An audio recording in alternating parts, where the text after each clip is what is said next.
সেনাবাহিনীর পক্ষ থেকে 626 জনের একটা তালিকা, যেটা আমরা দীর্ঘদিন ধরে শুনে আসছিলাম, সেই তালিকা প্রকাশ করা হয়েছে।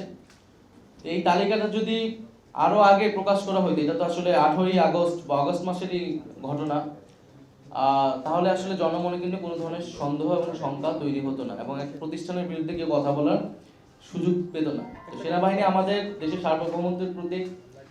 আমরা চাই যে এবং সেনাবাহিনী এই গণ অভ্যুত্থান এবং পরবর্তী সময়ে যে ভূমিকা পালন করতেছে সেটা অবশ্যই গুরুত্বপূর্ণ। কিন্তু একই সাথে আমাদের রাজনৈতিক ইতিহাসে আমরা বিভিন্ন সময় দেখেছি সেনাবাহিনীর সাথে রাজনীতির একটা সম্পর্ক কখনো কখনো তৈরি হয়। আমরা 1/11-এর ঘটনা জানি। এই সকল ঘটনা কিন্তু আমাদের গণতন্ত্রের জন্য, আমাদের রাষ্ট্রের জন্য এবং আমাদের সেনাবাহিনীর প্রতিষ্ঠান হিসেবে কারোর জন্য কিন্তু কখনোই ভালো ফলাফল নিয়ে আসেনি। ফলে সেই বিষয়টা যাতে আমরা সকলেই বিবেচনা করি, যার যেটা কাজ, যার যেটা দায়িত্ব, সেটাই যাতে সে পালন করে। এখন যে কোনো ব্র্যান্ডের পুরাতন এসি বদলে নতুন ওয়ালটন এসিতে উপভোগ করুন 25% ছাড়। আমরা বিগত আমলে রাষ্ট্রের বিভিন্ন প্রতিষ্ঠানের বিরুদ্ধে বিভিন্ন প্রতিষ্ঠানকে দলীয়করণ করা হয়েছে। আমলাতন্ত্র, পুলিশ, সেনাবাহিনী এবং নানা ধরনের তাদেরকে দিয়ে মানবতা বিরোধী কাজের অভিযোগও তাদের বিরুদ্ধে রয়েছে।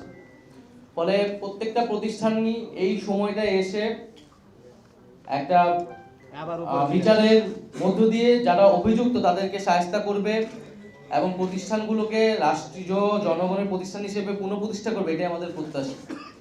গুমের অভিযোগ যাদের বিরুদ্ধে রয়েছে, যে সকল সেনা অফিসারের বিরুদ্ধে রয়েছে, তাদের মধ্যে অনেকেই গ্রেফতার হয়নি বা তাদের অবস্থা এখন কি সে বিষয়ে আমরা কিন্তু জানি না।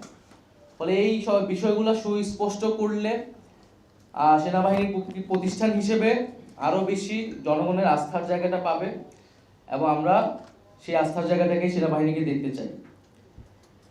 এছাড়া যেই আওয়ামী আমলে নির্বাচনগুলো আদালতে গিয়ে এক ধরনের বৈধতা নেওয়ার চেষ্টা করা হচ্ছে, নির্বাচনগুলোকে বৈধতা দেওয়ার চেষ্টা করা হচ্ছে। আমরা মনে করি যে এটা একটা বিশৃঙ্খলা তৈরি করবে। আওয়ামী আমলের সকল নির্বাচনকে কিন্তু আমরা ফ্যাসিবাদ বিরোধী সকল রাজনৈতিক দলই অবৈধ হিসেবেই ঘোষণা করেছি, অবৈধ হিসেবে আখ্যা দিই। ফলে সেই নির্বাচন নিয়ে বিশৃঙ্খলা তৈরি করার চেষ্টা না করে আমাদের স্থানীয় সরকার নির্বাচনের দিকে যাওয়া উচিত। স্থানীয় সরকার নির্বাচনের মাধ্যমে নাগরিক যে দুর্ভোগ, সেটিও আসলে দূর হবে। আমরা নির্বাচন কমিশন নিয়ে বলেছি, নির্বাচন কমিশনে আমাদের যে কর্মসূচি ছিল, নির্বাচন কমিশন যে নিরপেক্ষতা, যে আস্থা, সেই আস্থাটা হারিয়েছে বলে আমরা মনে করছি।